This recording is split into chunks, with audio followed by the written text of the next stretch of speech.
Usted puede ser sustituido en su trabajo y probablemente nadie notará su ausencia. Pero, escúcheme, no hay sustituto para la oración. Otras cosas pueden ser buenas y finas en sí mismas, pero no son sustituto. La elocuencia no es un sustituto para la oración, y ni la energía, ni el entusiasmo, ni el intelecto son sustitutos para la oración, porque no hay absolutamente nada con lo cual usted pueda sustituir la oración. Como yo lo siento, la oración es la más grande fuerza en el universo, pero tristemente es la menos utilizada. La gente siempre está tratando de obtener energía. Los científicos están tratando de utilizar la energía de los océanos que hay en el movimiento de las mareas y de las olas, o cómo utilizar mejor la energía nuclear o la energía eólica. Pero la más grande y desperdiciada de las energías en el mundo actual es la oración. Bien, vamos a Mateo 7, versículos del 7 al 11. Estas son palabras de Jesús, y Él las dijo en forma clara y sencilla. Así que no hay ninguna razón para dudarlas, sino más bien para creerlas. Pedid, y se os dará. Buscad, y hallaréis. Llamad, y se os abrirá. Porque todo aquel que pide, recibe. Y el que busca, halla. Y al que llama, se le abrirá. ¿Qué hombre hay de vosotros que si su hijo le pide pan, le dará una piedra? O si le pide un pescado, le dará una serpiente? Pues si vosotros, siendo malos, sabéis dar buenas dádivas a vuestros hijos, ¿cuánto más vuestro Padre que está en los cielos dará buenas cosas a los que le pidan?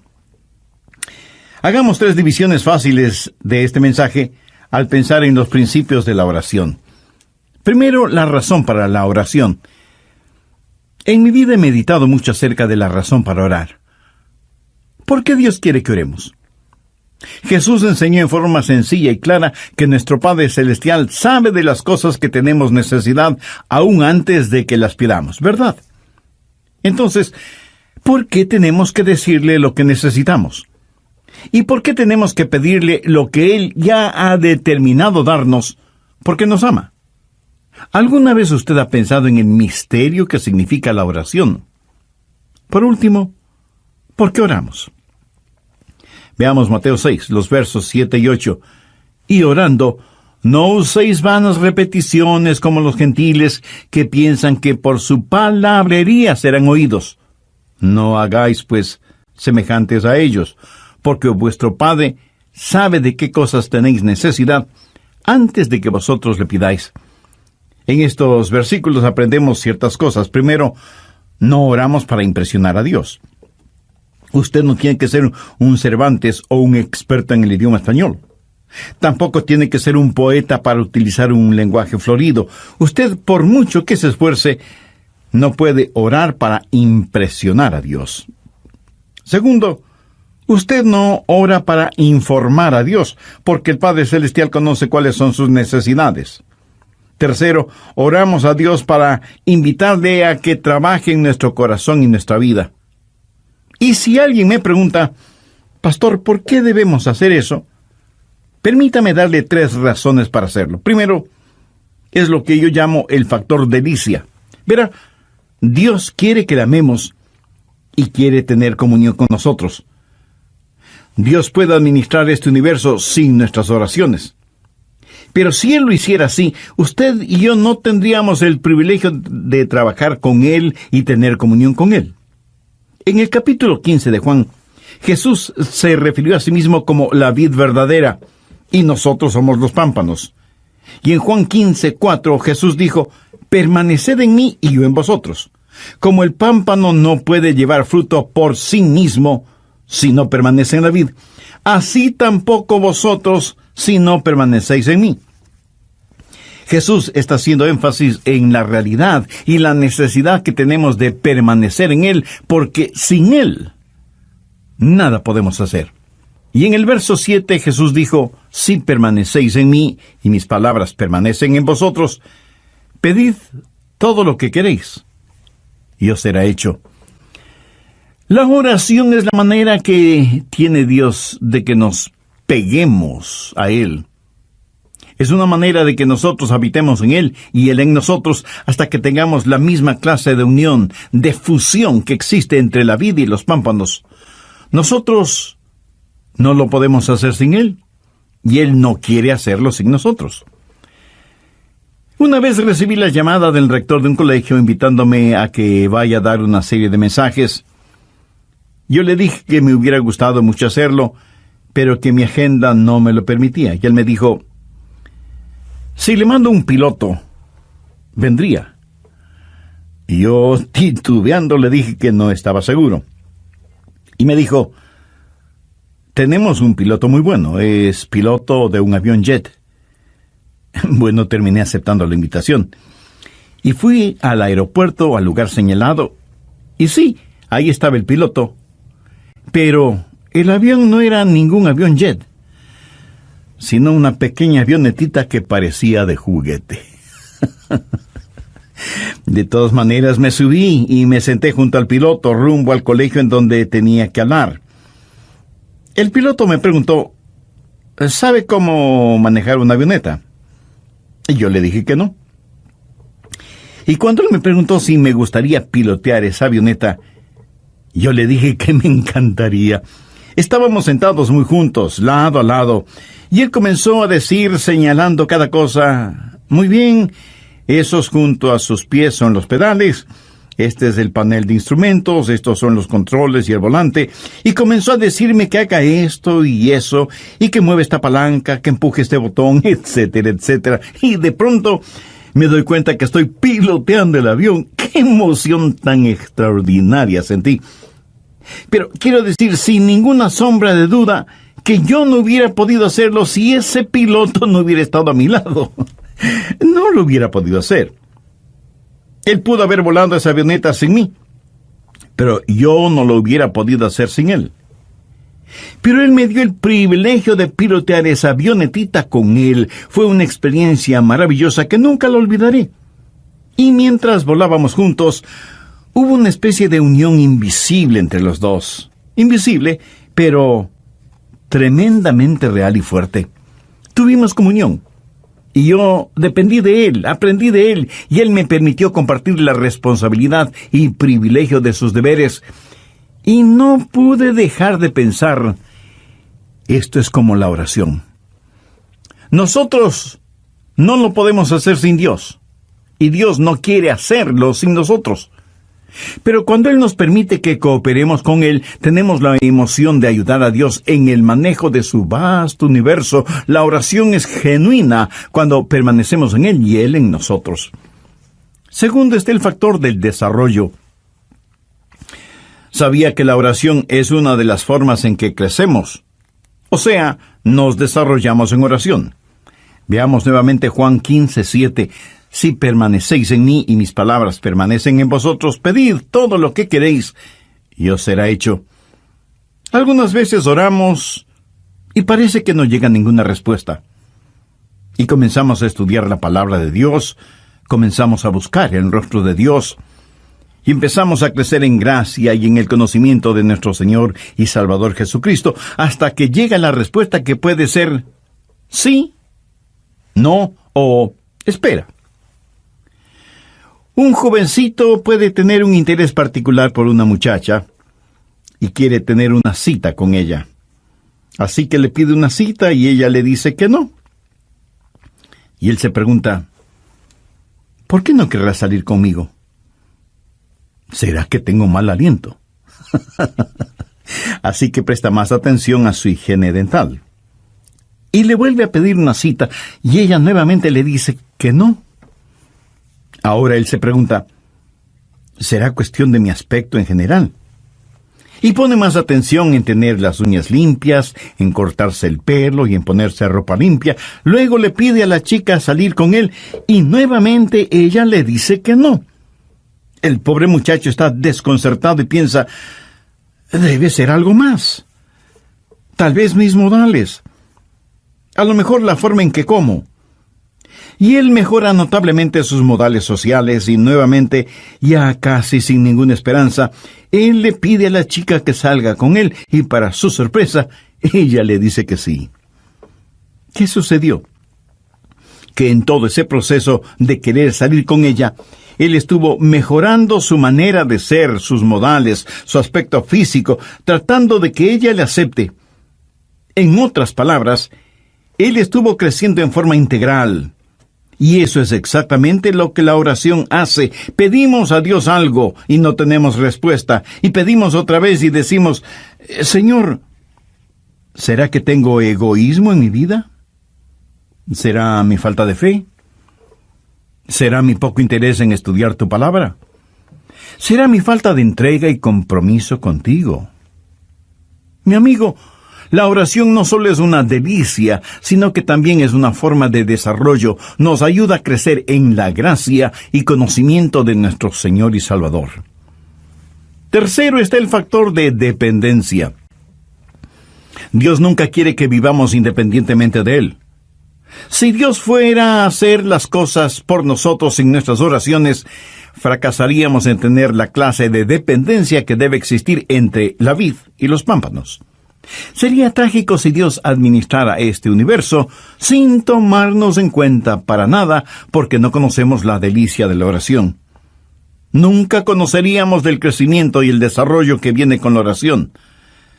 Así que, sea que entendamos la filosofía de la oración o no, sabemos que Dios nos ha invitado a orar, y nuestro Señor nos manda que oremos. ¿Qué es lo que pedimos en la oración?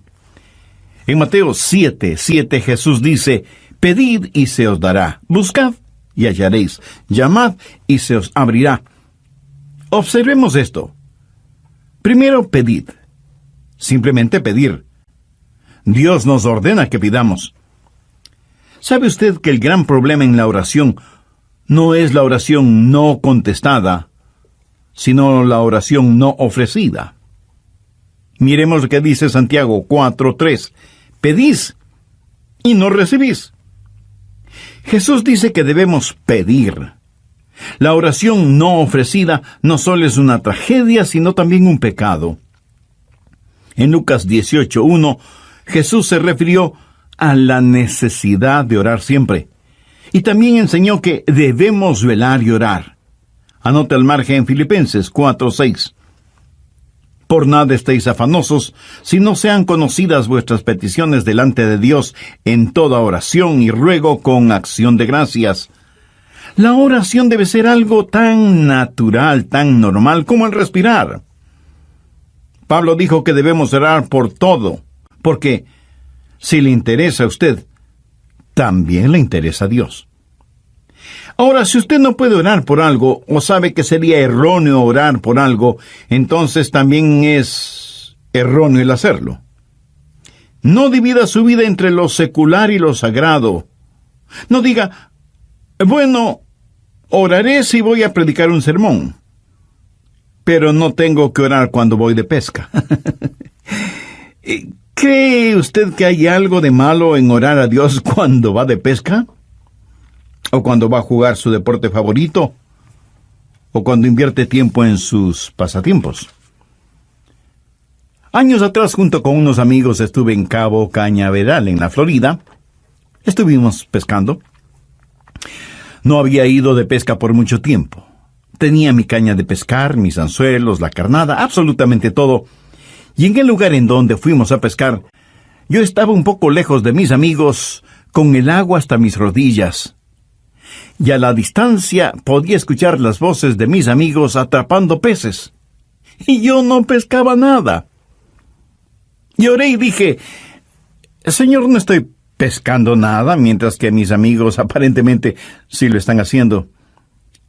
Señor, tú sabes que he estado trabajando muy fuerte y que a los tiempos vengo a pescar.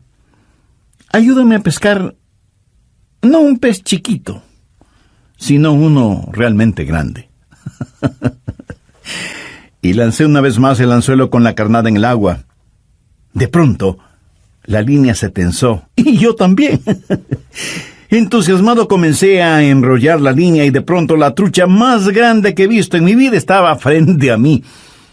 Era una trucha que pudo haber ganado cualquier concurso por peso y tamaño. Unos momentos antes le había pedido a Dios que me ayude a atrapar un pez grande. Y ahí estaba un pez no solo grande, sino enorme. ¿Sabe lo que hice de inmediato? Le agradecí a Dios y le dije: Señor, eso fue formidable. Déjame atrapar otro más. Y Dios me bendijo 3 o 4 veces más. Ahora, usted puede pensar que eso fue un poco frívolo. Permítame decir algo. Ninguno de nosotros tiene nada que hacer si es que no podemos orar por lo que hacemos, no importa lo que sea. Si usted no puede orar por algo, entonces no tiene por qué hacerlo. Si algo usted no le puede pedir a Dios, entonces no tiene por qué desearlo. La Biblia dice: en todo con oración y súplica. ¿Puede usted pensar en algo que sea demasiado grande para Dios o demasiado pequeño para que no lo note o para que lo note? Piénselo. Pablo en Filipenses 4:6 dice: por nada estéis afanosos, si no sean conocidas vuestras peticiones delante de Dios, en toda oración y ruego, con acción de gracias. Así que debemos pedir, y alguien me preguntará: Pastor, ¿y qué si quiero algo incorrecto? Bueno, usted no pide lo incorrecto, pero sí le puede decir a Dios: Señor, estoy anhelando algo que es incorrecto, ayúdame a eliminar ese deseo de mi corazón. No importa lo que sea, preséntelo a Dios en oración. Nuestra responsabilidad es el pedir. La responsabilidad de Dios es el dar, siempre y cuando nuestro pedir sea de acuerdo a su voluntad. Pero no solo debemos pedir, sino que también debemos buscar. ¿Qué quiero decir con discernimiento?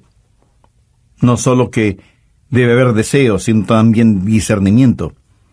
Cuando usted está buscando, pudiera haber algo que usted no ve o algo que usted no conoce. Y si usted está buscando algo, quiere decir que es algo que está perdido o no se sabe. Y usted está tratando de encontrarlo, de saberlo. Podríamos decir, está tratando de descubrir algo. Amigo, amiga, ¿ha descubierto ya la realidad de Dios en su vida? Para que pueda orar a Dios, primero tiene que conocer a Dios, y para conocer a Dios usted debe haber recibido en su corazón al Señor Jesucristo como su Salvador y Señor personal. Si aún no lo ha hecho, lo puede hacer este mismo momento. Arrepiéntase sinceramente de sus pecados. Agradézcale a Jesús que Él derramó su sangre en la cruz para perdonar sus pecados, y entréguele el control total de su vida y comience a vivir una vida que traiga honor y gloria a Dios. Si usted hace esa decisión por Cristo, abra la palabra de Dios en Santiago 4:3. Pedís y no recibís, porque pedís mal. Si usted pide por algo erróneo, Dios no le va a bendecir. Dios no le va a dar. Pudiera ser que usted tenga una motivación egoísta. Pedís y no recibís, porque pedís mal, para gastar en vuestros deleites. Yo puedo pedir por necesidades personales, pero no puedo pedir por necesidades egoístas. Y pudiera ser que Dios mismo quiere que busque. Antes de darme lo que Él quiera darme, Él quiere que yo quiera más de Él que aquello por lo cual estoy pidiendo. Por eso Santiago 4:8 dice: acercaos a Dios, y Él se acercará a vosotros. Así que pudiera ser que Dios quiere que yo me acerque a Él y que le busque, y que deje de practicar oraciones tibias o totalmente vacías. Dios hace negocios con aquellos que seriamente quieren hacer negocios. Pudiera ser que Dios quiera que yo busque su poder, que viene por medio de la pureza, de acuerdo a lo que dice Santiago 5:16, la oración eficaz del justo puede mucho. Ahora note la progresión: deseo, discernimiento y determinación, pedir, buscar y golpear o llamar. ¿Dónde golpea? En una puerta que está cerrada. Y cuando ora, debe mantenerse orando hasta que se abra la puerta. Eso sí, hay barreras que tenemos que vencer cuando oramos. Golpear. Este verbo está en tiempo presente y literalmente significa mantenerse golpeando. Pero a veces la respuesta de Dios es diferente. Pedimos una cosa y Él nos da otra. Y de hecho, a veces Dios nos niega ciertas cosas.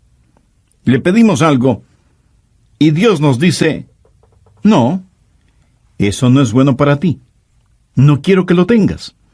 Estás pidiendo por un motivo equivocado. Por cierto, en algunas ocasiones la respuesta de Dios puede demorar.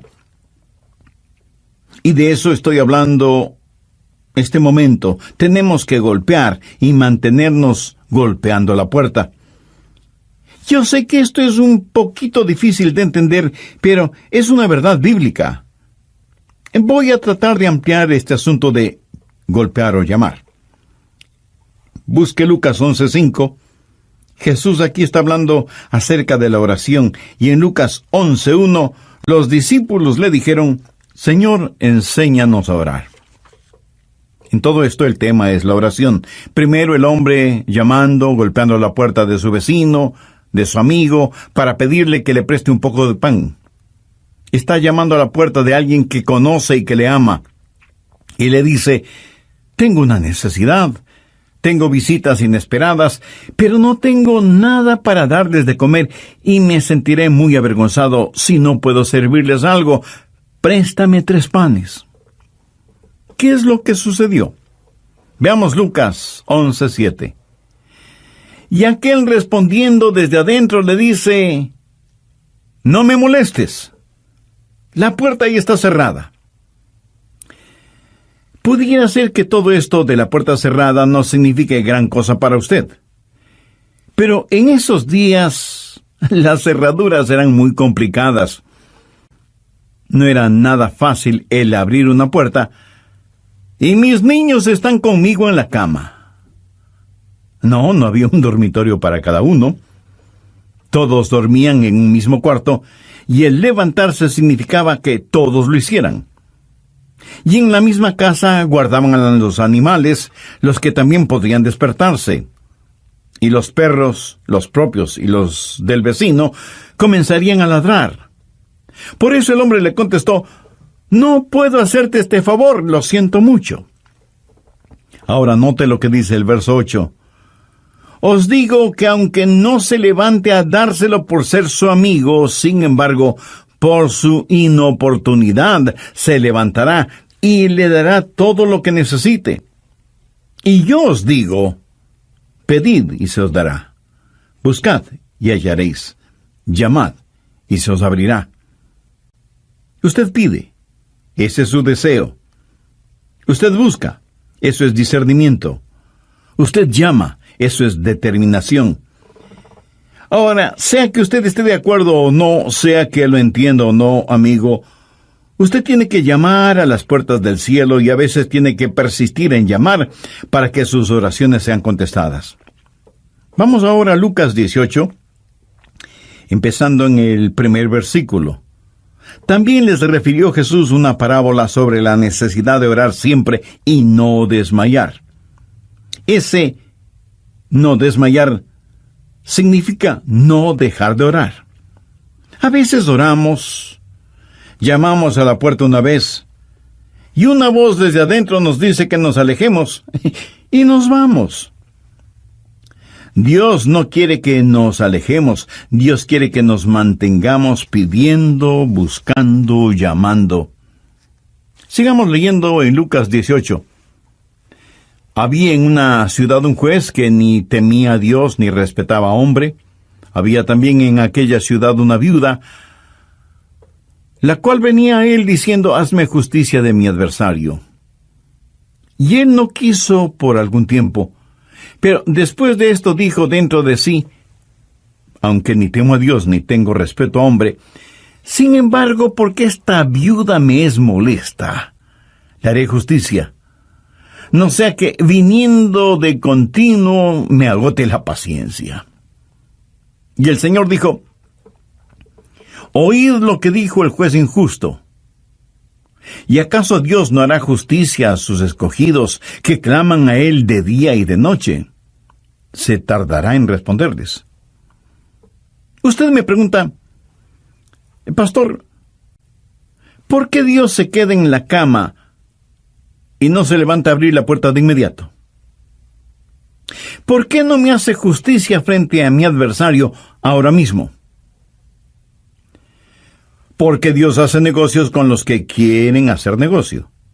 Y Jesús dijo que debemos mantenernos llamando, cualquiera que sea la razón. Necesitamos entender que la Biblia dice: por lo tanto, el Señor esperará para ser misericordioso contigo.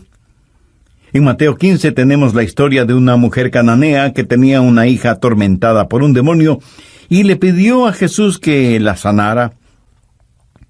Jesús le contestó que él había sido enviado a las ovejas perdidas de la casa de Israel. Y cuando ella, postrándose, le suplicó ayuda, Jesús le dijo: no está bien tomar el pan de los hijos y echarlo a los perrillos. Oiga, ¿cómo se hubiera sentido usted? Suponga que usted tuviera una hija poseída por el diablo. Usted se acerca a este hombre que supuestamente es el Salvador y el Señor del universo, este que dicen está lleno de compasión, y él le dice: perro, aléjate de mí. Yo solo he venido a salvar a las ovejas perdidas de la casa de Israel. No tengo nada que ver contigo. Eres un paria. ¿Qué hubiera hecho usted? ¿Sabe lo que esa mujer contestó? Ella le dijo a Jesús: Señor, tienes razón. Yo no merezco absolutamente nada. Pero aún los perrillos comen de las migajas que caen de la mesa de sus amos. Entonces, respondiendo, Jesús dijo: oh mujer, grande es tu fe. Hágase contigo como quieres. Y su hija fue sanada desde aquella hora. Tal vez alguien me pregunte: pastor, ¿por qué está comparando a Dios con un vecino egoísta? ¿Por qué está comparando a Dios con un juez injusto? ¿Por qué le compara con una persona intolerante? Recuerde que lo relatado en Mateo 15 son acciones y palabras de Jesús. Pero Jesús no está diciendo que Dios es un juez injusto, o que es un vecino egoísta, o que no tiene respeto por las personas. Pero lo que la Biblia enseña es que necesitamos persistir en la oración. Necesitamos pedir si es que queremos recibir, y necesitamos buscar. ¿Hay algo que Dios está tratando de enseñarnos aquí? ¿Hay alguna pieza en este rompecabezas que no necesitamos? Y cuando pedimos y cuando buscamos, entonces llamamos y seguimos llamando. En Primera de Reyes 18, Elías oró y cerró las fuentes de los cielos, y no llovió sobre la tierra por algunos años.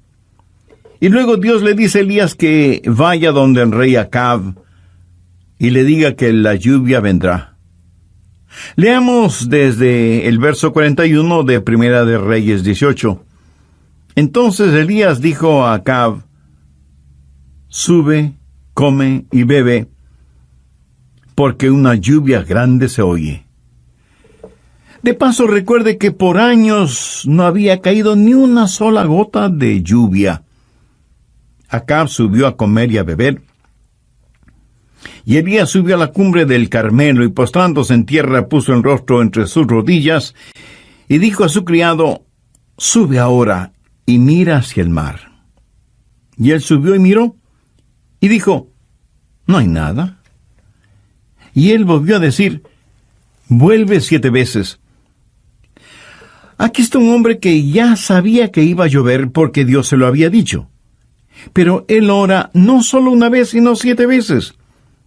Y a la 7ª vez su criado le dijo: yo veo una pequeña nube como la palma de la mano de un hombre que sube del mar. Y él dijo: ve y di a Acab: unce tu carro y desciende, para que la lluvia no te ataje. ¿Por qué Dios no envió la lluvia la primera vez?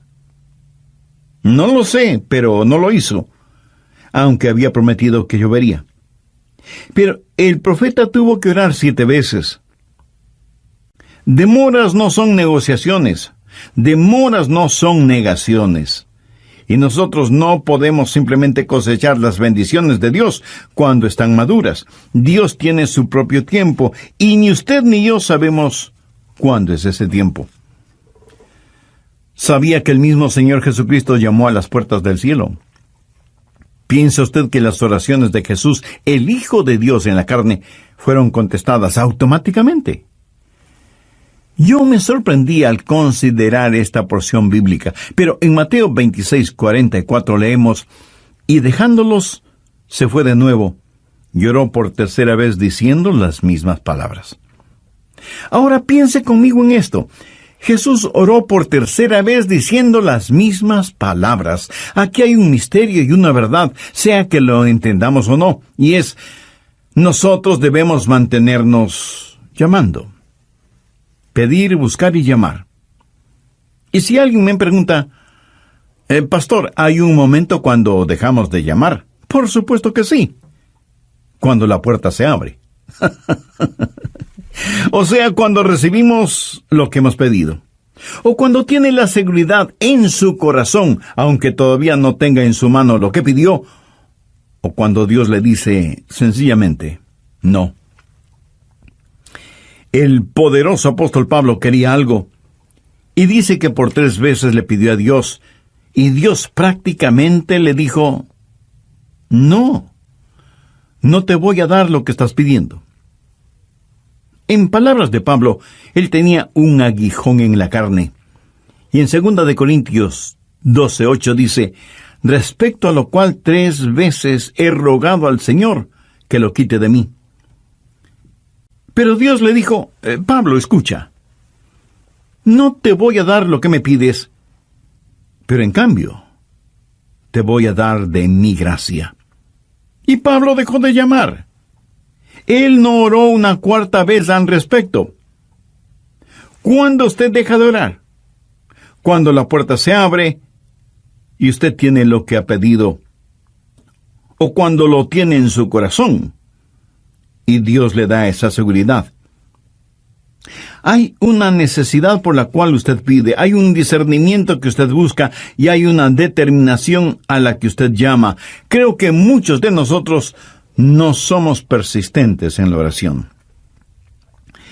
Permítame decir algo más sobre este llamar. En un sentido, usted puede decir que Dios contesta todas las oraciones. Algunas veces su respuesta es sí. ¿Alguna vez usted le ha pedido algo a Dios y Él le ha concedido eso casi de inmediato? Estoy seguro que muchos de ustedes habrán sido bendecidos de esa manera.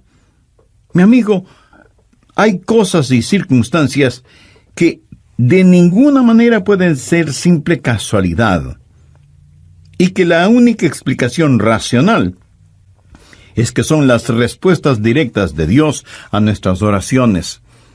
Pero a veces la respuesta de Dios es no. Es cuando Dios dice: estás pidiendo algo erróneo, no te lo voy a conceder. Recuerde que Dios lo sabe todo, y aunque usted piense que lo que está pidiendo es bueno, Dios sabe que no lo es, y por eso no se lo da. En tal caso, no se enoje con Dios, más bien agradezca a Dios. Y algunas veces la respuesta de Dios es: espera. Es cuando Dios dice: voy a darte lo que pides, pero tienes que aprender a depender en mí. Estoy ayudándote en tu desarrollo. Y muchas veces cuando Dios no nos da aquello que le pedimos, por lo general nos da algo que es infinitamente mejor de lo que nosotros pedimos. Ahora, ¿cuáles son las recompensas de la oración? Regresemos al capítulo 7 de Mateo. ¿Cómo sabemos que Dios va a contestar la oración? Veamos Mateo 7, verso 8. Porque todo aquel que pide, recibe, y el que busca, halla, y al que llama, se le abrirá. Si usted pide con fe, si usted busca con discernimiento, y si usted es persistente, sus oraciones serán contestadas. Y Jesús ilustra esta verdad. ¡Qué gran maestro fue Jesús! En Mateo 7, en los versos del 9 al 11, Él dice: ¿Qué hombre hay de vosotros que si su hijo le pide pan, le dará una piedra? ¿O si le pide un pescado, le dará una serpiente?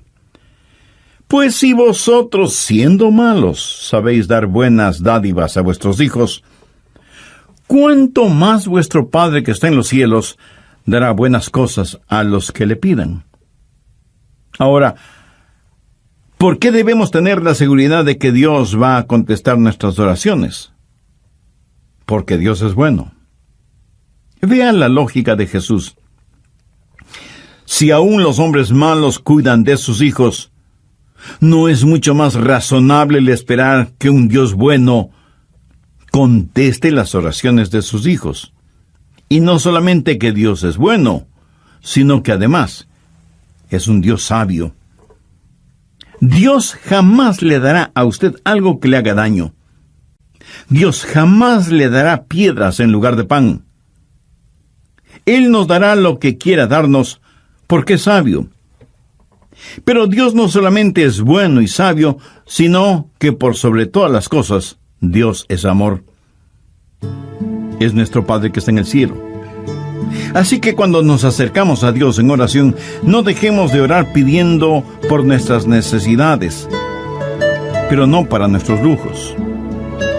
Busquemos con discernimiento la voluntad de Dios y seamos persistentes cuando, mediante la oración, y mis palabras permanecen en vosotros, pedid todo lo que queréis, y os será hecho.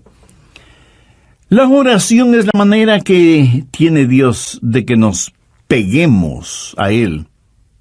Es una manera de que nosotros habitemos en Él y Él en nosotros hasta que tengamos la misma clase de unión, de fusión que existe entre la vid y los pámpanos.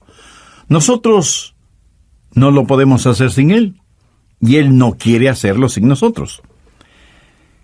Una vez recibí la llamada del rector de un colegio invitándome a que vaya a dar una serie de mensajes.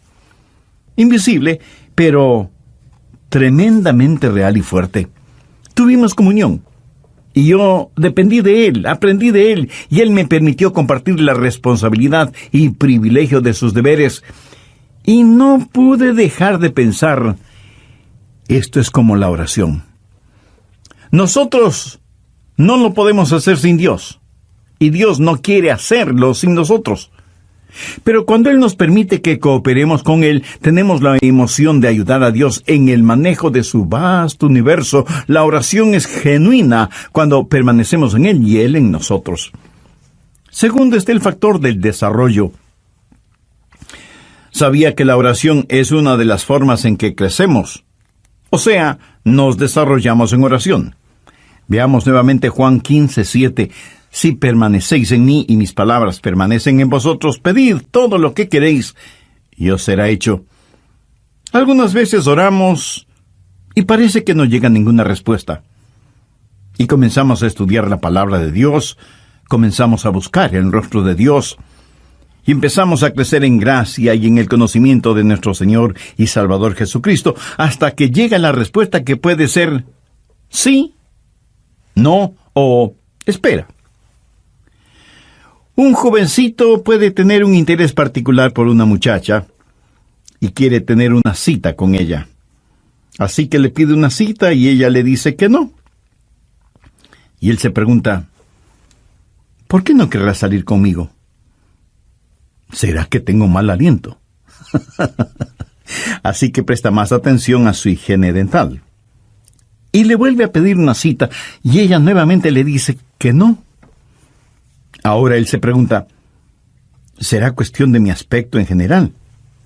Y pone más atención en tener las uñas limpias, en cortarse el pelo y en ponerse ropa limpia. Luego le pide a la chica salir con él y nuevamente ella le dice que no. El pobre muchacho está desconcertado y piensa, debe ser algo más. Tal vez mis modales. A lo mejor la forma en que como. Y él mejora notablemente sus modales sociales y nuevamente, ya casi sin ninguna esperanza, él le pide a la chica que salga con él y para su sorpresa, ella le dice que sí. ¿Qué sucedió? Que en todo ese proceso de querer salir con ella, él estuvo mejorando su manera de ser, sus modales, su aspecto físico, tratando de que ella le acepte.